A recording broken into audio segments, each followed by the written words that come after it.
sans parler de vous et de ce que vous représentez. Vous êtes la 3e génération des fondateurs de la maison Van Cleef & Arpels.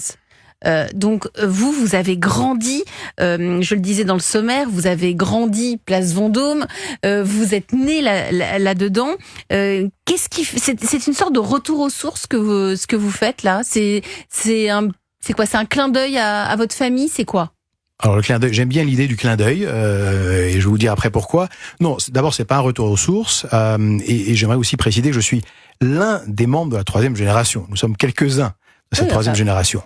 Alors c'est un clin d'œil peut-être alors c'est un peu plus intime, mais à mon père qui est décédé en 1980, qui était vraiment l'animateur, le stratège, le visionnaire de la maison Van Cleef & Arpels, qui s'appelait Pierre Arpels. Vous aviez 13 ans et demi. Exactement.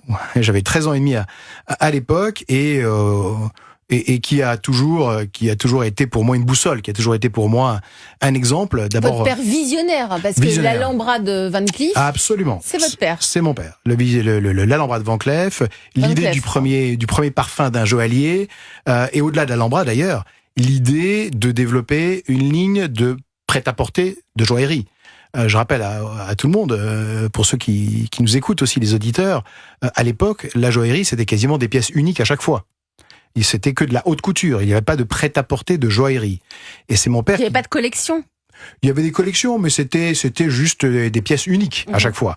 Et c'est mon père qui, dans les années 50 et encore plus 60, a compris qu'il y avait un virage à prendre et que le marché, le monde, les nouvelles tendances nécessitaient des bijoux plus faciles à porter.